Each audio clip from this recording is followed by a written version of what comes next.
What is going on, everybody? It's your boy. Dude, did you just come inside of me? And today we are working back on the Honda Magna bobber giveaway bike. If you've been following along, you guys know that I'm building a custom Honda Magna bobber, much like mine, and I'm giving it to one of you guys. And today is a very special day, right? It's probably the most important episode of the build so far, which is building the hardtail. We're gonna chop the whole ass of this bike off and then build our own custom rear end, removing the suspension, and just making it look hard as fuck. That's really it. That's what we're doing today. But it is not only my favorite day, but the most important day of the build, because this is gonna set the tone and precedence of the whole motorcycle build. Getting the hardtail and the shape of the lines and how the bike sits is so imperative that if we do this wrong, it will fucking ruin the motorcycle. Not just aesthetically, but physically, right? If we don't do a good job, it's not safe. And we need it to be safe because it's going to one of you guys. I'm gonna do my own ad about midway through the video, but just so you guys know that you can enter in a chance to win this motorcycle by going to lincolnfiltercustoms.com, my website, and normally every dollar you spend equals one entry, so $1 equals one entry. But since it's the 4th of July week, I'm gonna be running a special because we have some new products that just dropped and new ways to enter to win. I'll bother you guys about midway through the video with that information, but without further ado, let's get cracking.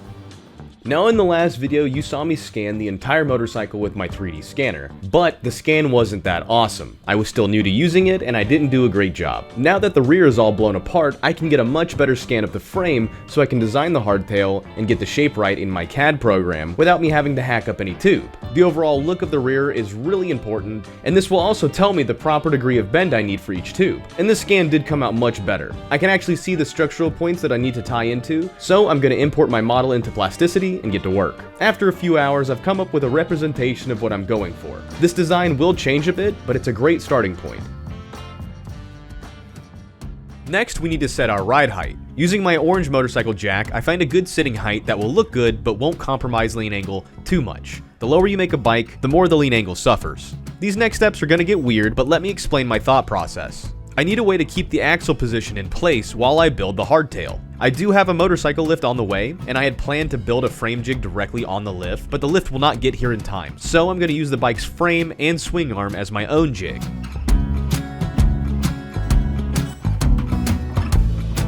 I'm gonna build a square tube jig that fits between the swing arm and where the wheel would go. Using some spare steel that's lying around, I weld the swing arm to the frame to keep it from moving. And I know I'm saying jig a lot. If that's confusing you, a jig is just a tool used to get repeatable results. That's it.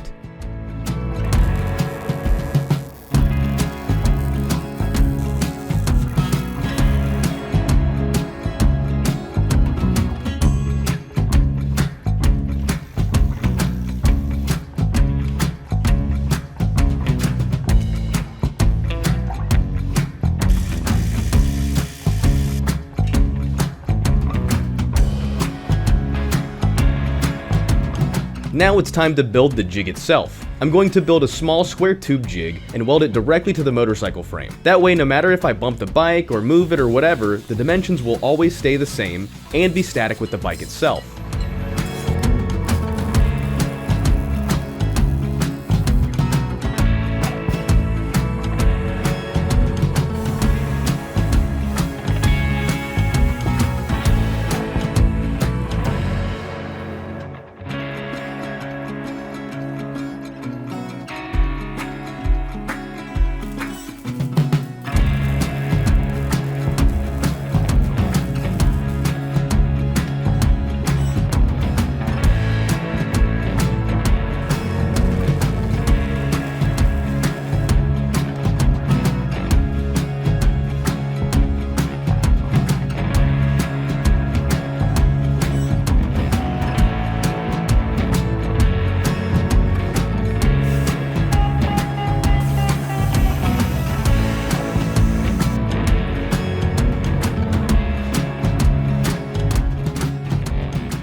This is what I've created, right? To answer one of my problems. So one of the most important things for me is making sure that the angle of tube that comes to here is the same as the other side, right? We want it consistent on both sides. That way we don't have to worry about it, A, looking weird, and B, having any sort of sway when we ride, because if we get these wrong, there could be some, misinputs, you know what I'm saying? It might not track straight. So we want to make sure we get everything right and track it straight. In order to get the tubing angle right on both sides, I've developed this little piece of metal here. Each one of the big ticks, right, we got a bunch of big ticks, so each one of the big ticks represents 15 degrees, and each one of the small ticks represents 5 degrees, right? Very big brain, very, very big brain, because This fits perfectly with where the axle mounts on the OEM swing arm, and it also gives us the perfect size for the adjuster from the OEM swing arm, so we know exactly how it needs to line up. We'll just put them on the back side here. On both sides, we'll tighten it up and we'll weld it all together. And that way I'll have a true, I'll be able to match the tubing up exactly with the degrees on both sides, ensuring a very straight and true bend and a straight and true rear end. Does that make sense? I don't know, but this is cool. I feel really good about this. We're gonna implicate that and see if it works. For the rear axle jig, I'm gonna line up the factory axle holes with my round angle plates that I made. I also cut a piece of square tubing that is the exact width of the inside of the swing arm, minus these plates. I'll wedge these plates in between the square tubing and the swing arm and then weld it in place. This will fix my axle positions in place, and we can build our hardtail around that.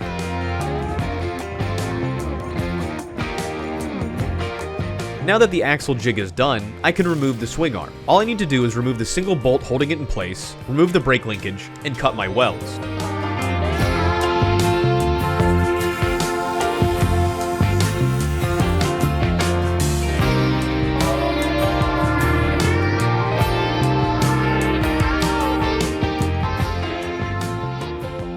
This jig is going to allow me to build around the axle placement without having to worry about it being squared up. And my friend Trey stopped by to check out the shop and also give me a helping hand, which was really nice considering it was his birthday. Can we get some happy birthday trays in chat, please? Thanks, y'all. Now comes the part that I've been anticipating. The tube bending. After Swag Off-Road sent us out this nice hydraulic tube bender, I spent some time learning how to use it. It's pretty simple. Using this hydraulic ram and air pump, it slowly but surely bends the tube to whatever degree you want it. Honestly, it's a little bit slower than I expected, but after using it a bit, I've decided that this is probably for the best, and it keeps you from over-bending a tube. Tube bending is something that is more complicated than you'd expect, and I could spend days talking about all the nuances, but I will do my best to keep this simple. This bend isn't crazy complex, but it's not simple either. It requires a 40-degree bend to attach to the frame, and a 20-degree bend to the axle plate. These bends are on different axes, and they need to be rotated exactly 90 degrees between the two bends, otherwise it won't line up. Even a half of a degree off and the tube is ruined. But there was something that I didn't even consider. All right, let me bring you guys up to speed on my thought process and problems with this. So the issue that I'm having here is, there's two main issues. Since I've never done this hardtail this way, I've got to learn. So first of all, to come in on the bottom, to keep the lines good, originally I wanted to come up here on the tubing because there's clearance on the left side, but I don't have that same clearance on the right side. There's a lot going on right here. If I wanted to even get close, I'd have to notch out all of this, and this is a huge structural point for the frame. I really don't want to mess with that. So I think what I'm gonna have to do is I'm gonna have to come up underneath, you see, and connect down on the bottom of this. But we have the kickstand mount kind of in the way, as well as the brake pivot point, right? So this is where your rear brake pivots off of. So when you press the lever, you know, it goes forward and backwards. And I'm going to have to eliminate that. Thankfully, it's an easy fix. It's just a piece of round tubing that's been welded to the frame somewhere. I'm confident in my ability to recreate that. So in order to get this hardtail done, I'm gonna have to cut out a huge chunk of the kickstand mount, and I'm gonna have to cut out this pinion point, this pivot point. So that's what I'm gonna have to do. I'm not excited about it. It's really not that much more work. It's just different territory, right? We're learning on this. I haven't done a hardtail like this before, so we're learning. So I gotta execute this guy and then notch out a good chunk here.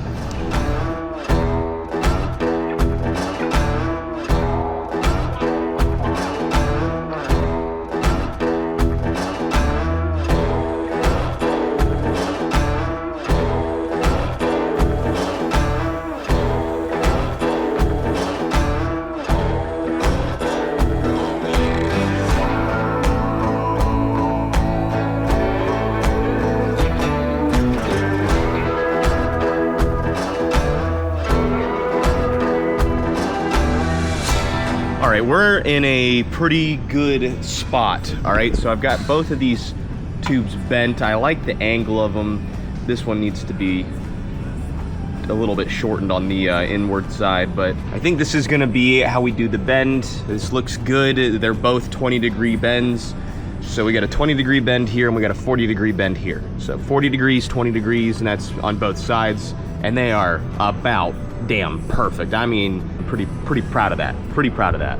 Up next, what I need to do is I need to fit this tube to fit the shape of this tube. So it's got to be notched going this way, and it's got to be notched going this way. Normally I have a tool for that. I have like a tool to help me get the, not necessarily the shape of stuff like that. It's like a little pipe fitter, essentially. It's like a pipe master or something like that. Here's a photo of what it looks like so you know what I'm talking about. I can't find it. I don't know where it is, and I'm not spending 60 bucks on a new one because that's how much these things are. I'm just not gonna do it. I'm just gonna do this by hand. So we're gonna have to notch it going this direction, right? And then we have to also account for this tube here. So we're gonna mate it to both these tubes and here where the cutout bracket for the kickstand is. That should be pretty strong. And I'm gonna add probably a gusset that goes in between here and this pipe as well, or tube I should say. Yeah, so we just gotta shape it and scallop it. So that's what's up next. I headed over to my vise and began grinding and notching the tube. Now, there are tools for doing this, called tube notchers. And I even have one. But for how complicated the fitment is, I decided just to do this by hand.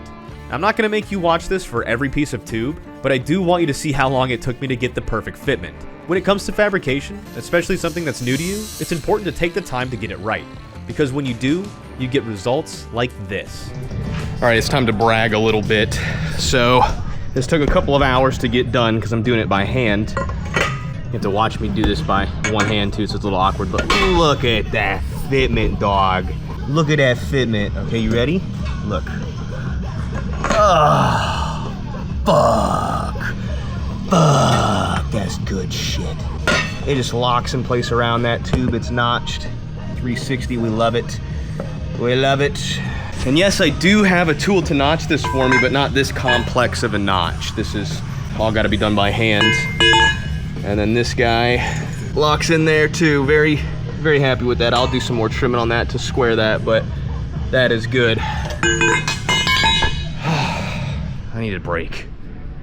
Hey, we're making some pretty good progress. Let's take just a quick break, right? First of all, welcome to my packaging and receiving room. This is where I ship out all my products. This is especially the t-shirts. That's what we're doing right now. I'm packaging both the PPI stuff and the t-shirts right now. It's taken a long time to get here, but we're finally sending these out. There's a lot of moving parts, a lot of things I didn't count for, but we are finally shipping out product. And the metal stuff, I'm back up and running with that too, so those orders are getting out to you guys. It's just taking a minute, but I say all that to let you guys know about the 4th of July special that we have going on. I'll keep it simple. It's 4th of July week, meaning that for every $1 you spend equals 4 entries. That's right, quadruple entries. And we just dropped hoodies as well as the digital entries. A lot of people wanted hoodies, and a lot of people wanted a way to enter without having to purchase anything. So there you go. Everyone agreed that they wanted heavy hoodies over light hoodies, but people wanted the light hoodies for both summer and fall. And then so come winter time, I'll come out with some heavy duty hoodies. So right now we got some really high quality, but light hoodies. And that is also included on the every dollar you spend equals 4 entries. We're gonna run that until the 6th of July. So you have until the 6th of July to get your 4 times entries. I think you guys are gonna really appreciate that when you see how this bike turns out, right? So we'll leave it at that. We'll get back to work, but I want to remind you guys, be safe this 4th of July, all right? Today is someone's last week on Earth with all 10 fingers. So just be safe. Don't blow your fingers off. Be kind. Don't get too drunk. Don't get too hammered. And have a good 4th of July, guys.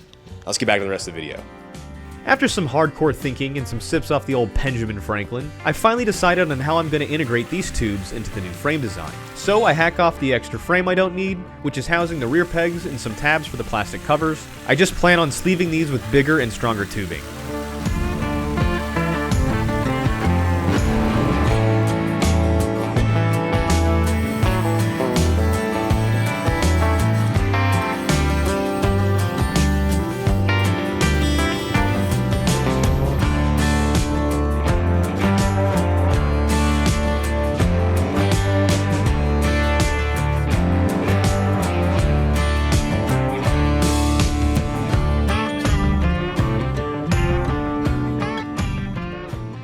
Now that we have the bottom tubes bent and fitted to the frame, it's time to do the top.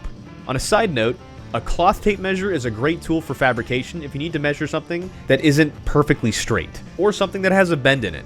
Once I have my measurements, I throw some tubing into the chop saw to get it ready for the bending.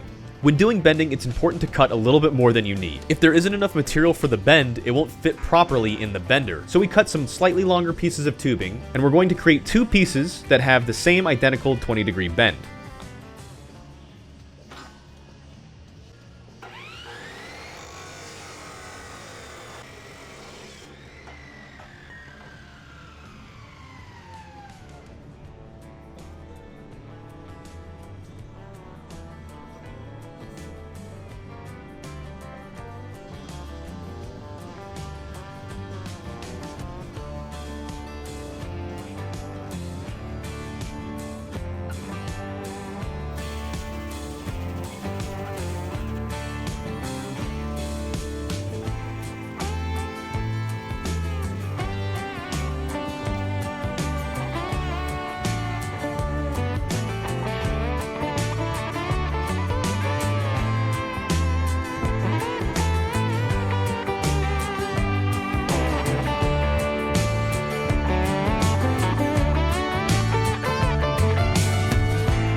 If you are bending several pieces that need to be identical, you need to have a way to measure where you start your bend. I mark each piece of tube where the bend needs to start, and then I line that mark up with the face of my bending die. This ensures that I start every bend exactly at the exact same spot.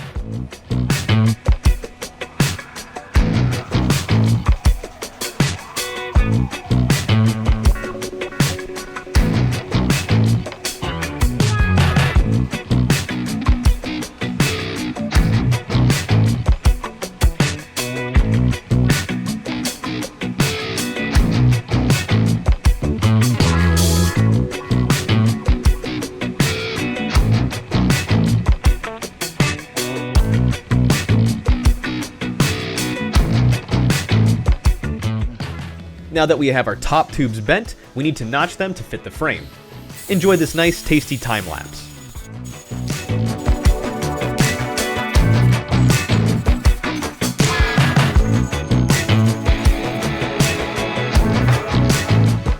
While the bend of this tube itself isn't complex, the placement is. This bend goes across both the X and the Y axis. It's not just bent, it's also tilted to give it a more shallow seating position, and lets it line up with the rest of the frame supports. Using an angle gauge, I'm able to confirm that they both lay the same, which means it's time to shorten these tubes and make our axle plates.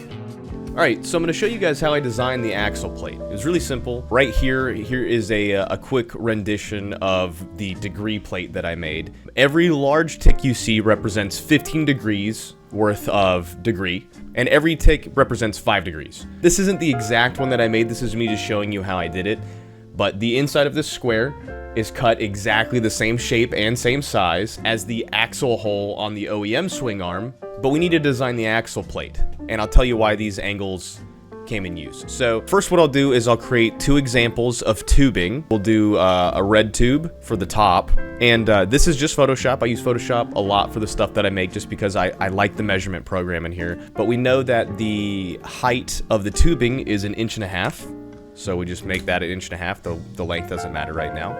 And I'm also going to create a thinner line in the middle to represent our center line. It'll just be easier for our eyes to recognize where the center of the tube is. Our red tube will represent our top tube, a blue tube to represent our bottom tube. I'll bring the opacity down a little bit too so we can see through it.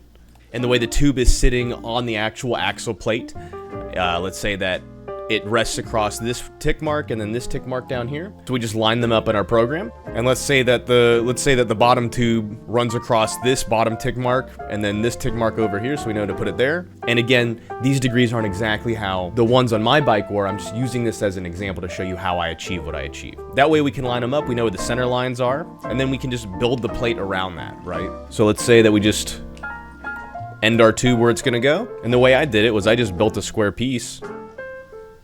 You know, just do this is a really rough example of what I did for mine, but you should be able to understand it. And then I would just smooth it out. Delete that center piece, which will be the exact same size as the OEM axle. And then there you go. You got an axle plate. Again, it's not the exact one that I made, but it's a good example of how I made it. Does that make sense? I hope this makes sense. So I started out by cutting out this piece in 16 gauge steel instead of our 1/2 inch. You know, I don't want to waste our 1/2 inch, it's pretty thick. But this will also give us a good test to see if the angles fit, and they do. And I rarely ever get anything right on the first try, but as you can see here, everything lines up perfectly. So I consider this technique an absolute win.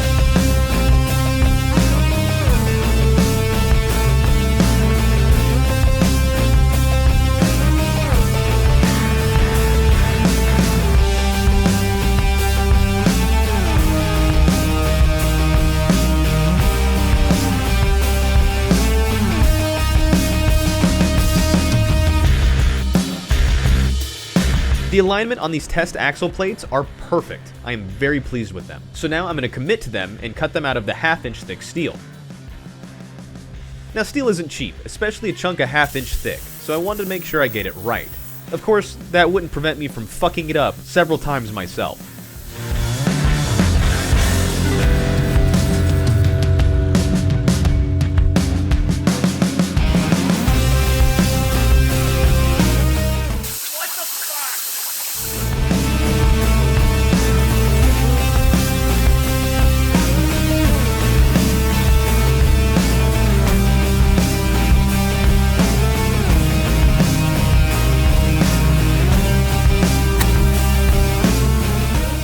Thankfully, I was able to save it, because this is my one and only piece. Otherwise, I gotta drive across town, spend more money on metal. You guys get the point.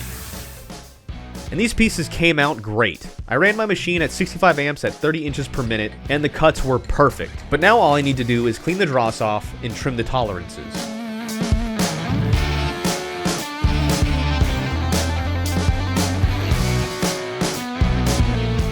I'm gonna file these axle plates down a little until I'm happy with the gap. Since we are powder coating the frame, we will need to account for the added material. Now I know you're saying, Dan, why didn't you just account for those tolerances when you cut it with your plasma cutter, right? That's because plasma cuts with a natural taper rather than perfectly square. And the deeper the cut, the deeper the taper. Basically, one side is the right size and the other side is slightly smaller. It takes forever, but hand filing is the safest way to remove the extra material without removing too much material, you know? Now it's time to fit the tubing to the axle plate. They're 1/2 inch thick, but I'd like to cut the gap a little bit wider so there's some finagling room. Using some calipers, I scribe the tubing and mark my lines for cutting.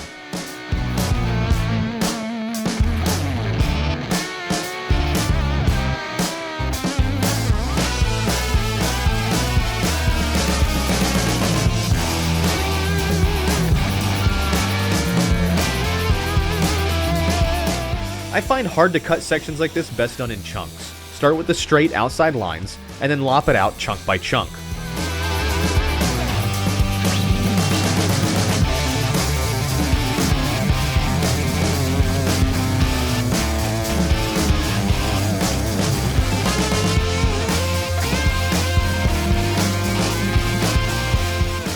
Once I get to the end of the tube, I get my die grinder and round out the jagged bits. Another process that I'm forcing you to watch so you can see all the little details that go into making stuff like this.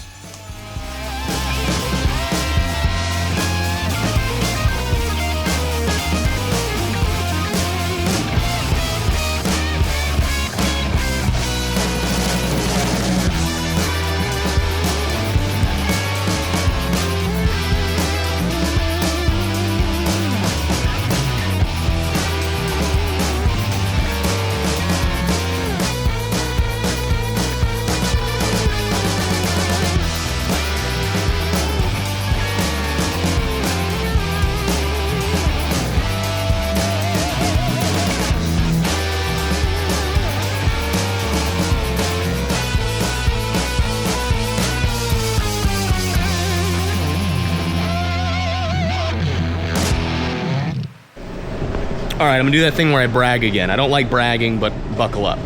Look at the fitment. Just look at it all. Look at how good this all fits here. We have our axle plate. This is where your tubes meet.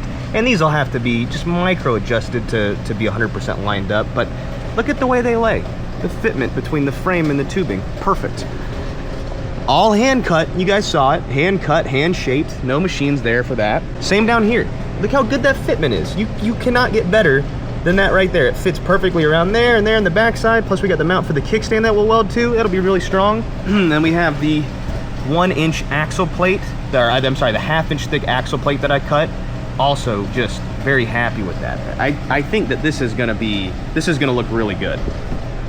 I know it doesn't seem like that big of a deal to get all this, but geometry is hard. It's not as easy as someone might think. You know, I struggle with it constantly. And two, it's gotta look good, right? Like you can do this, you can, you know, do the work, but if it doesn't look good, it sucks. So making it look good was very important to me. I wanted to make it look good, and I feel like that looks really good.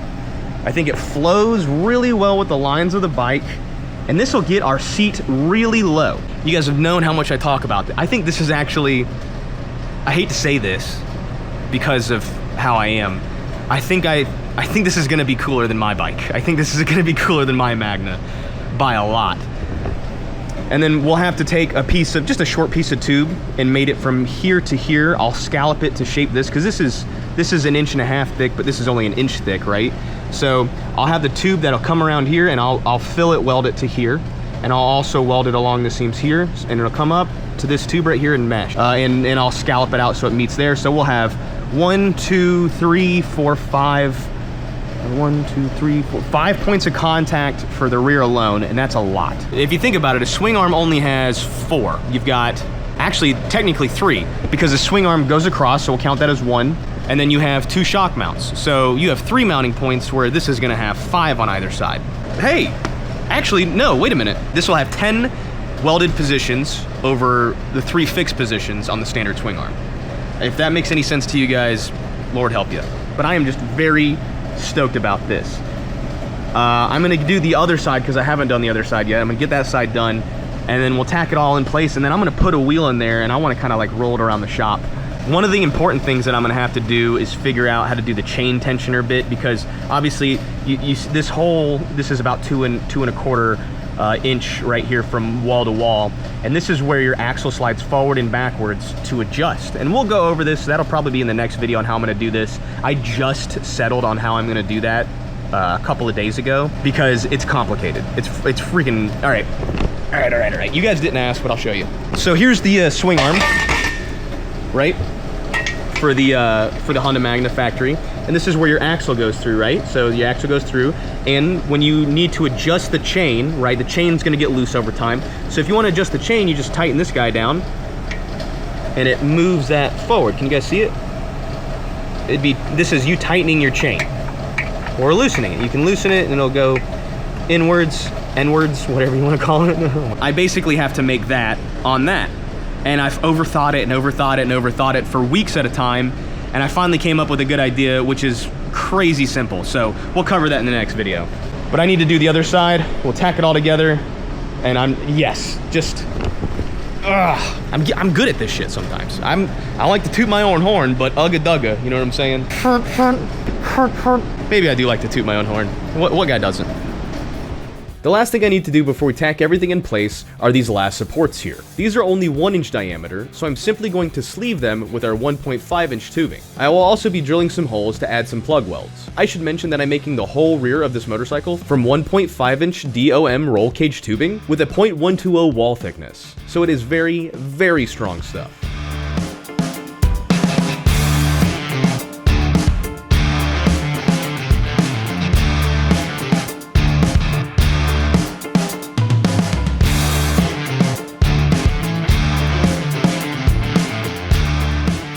All right, and there is the basic design of everything.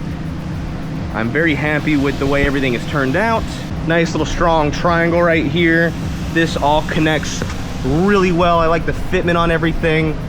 Down here is really good. It's all just kind of, it's really just hanging there. It's not even anything's really in there right now, but all the degrees match up, all the bends line up. So we're gonna take it all apart, clean up all the tubes where it's gonna meet the mating points, and then tack it in place, and we're gonna see how she looks.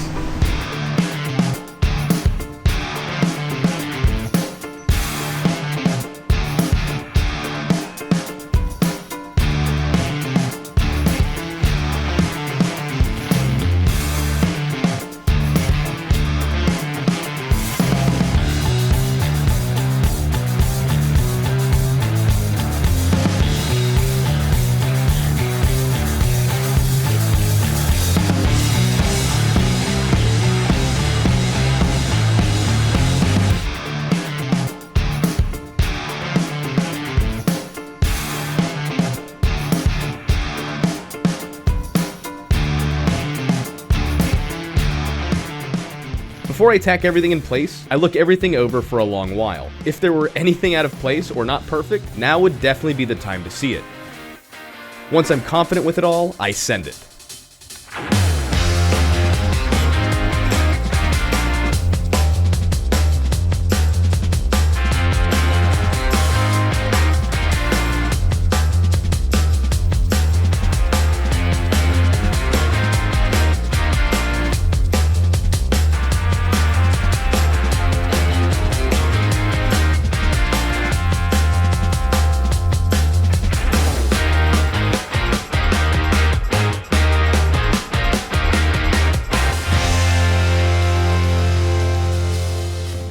This was the moment of truth. It's time to remove my axle jig that I welded to the frame and see if the wheel lines up. When I cut the jig off with the Sawzall, the square tubing did not move at all, which is a really good sign.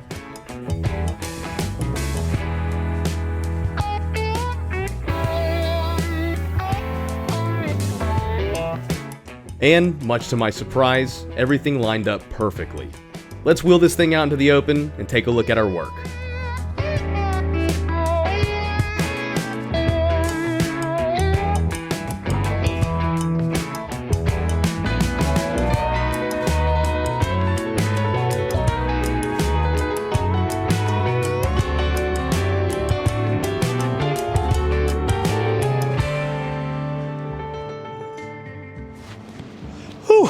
All right, let's put an end to this video here, shall we? I gotta say, dude, this is probably some of the best work that I've ever done when it comes to fabrication. I really took my time with this. I really wanted to make sure I got it right, and mostly because this is the most important part of this build, right? Everything else is basically bolt-on and painting or powder coating. This sets the tone for the entire build. Getting the angles right, making everything look good.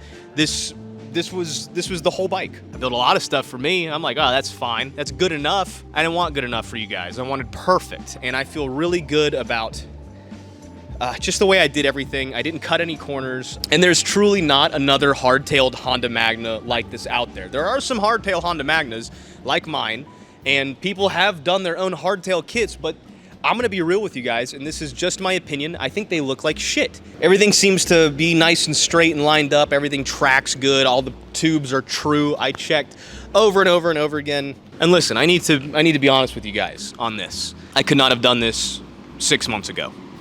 The only reason that I've been able to do this, able to accomplish this, is because of my new medication, right? As you guys know, MS, switch medications, and people can tell the difference. They can tell, they say it's night and day difference in me personally, and I agree. I'm gonna be very transparent with you guys. The last year and a half, 2 years, I've been living on debt. I don't mean financial debt, I mean time debt. There's always tomorrow. I can always get it done tomorrow. I don't have the energy today. Maybe I'll have the energy tomorrow. And that's been very hard. The medication that I was taking for my multiple sclerosis was devastating to me, and I had no idea. I just thought I was tired all the time because I had a disease, but it turns out it was the medication. It killed my energy, it killed my mood, it killed my drive, my determination, everything. Without being cheesy, I was a shell of who I used to be. And I took a gamble with this project because once I started taking my new medication, I felt really good, and I thought to myself, I actually have the energy to do this. I actually have the mental capacity to do this, and I do. I do. I've been losing weight. I've been sleeping better.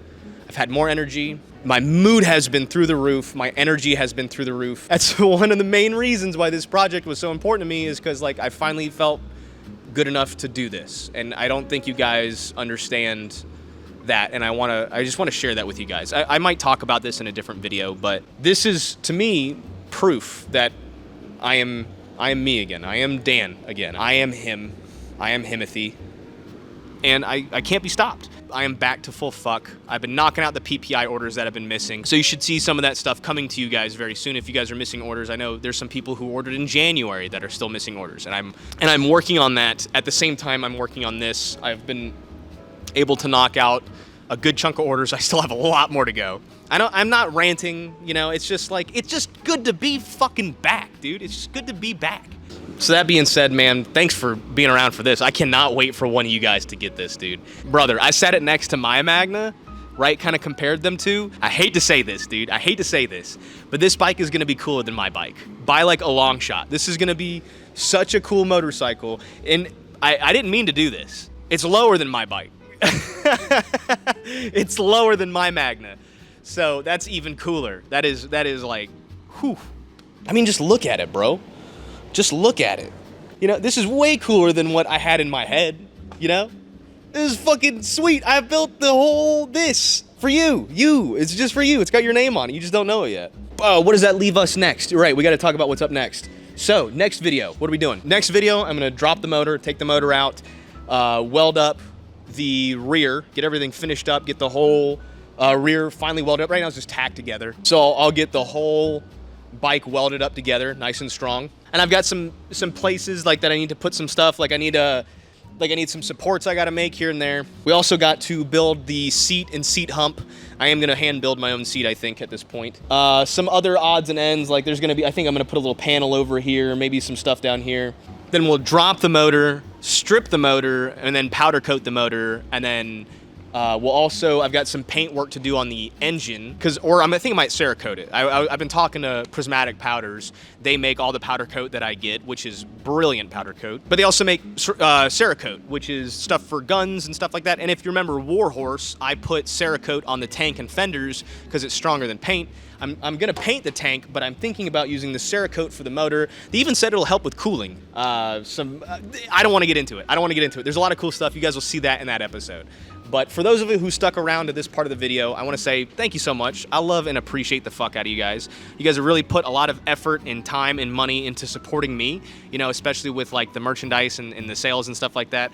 You guys have really ensured that this bike is going to be absolutely perfect. I just got to get those orders to you guys. So that is priority numero uno, along with the next video. You guys will see this in the next video. So thank you guys. Truly from the deepest, bottomest part of my balls. Thank you guys. And I love you guys. I'll see you in the next video. And yeah, go make some cool shit. Go do something awesome. It aren't hard, you know, it's just fucking figure it out, forehead. I don't know.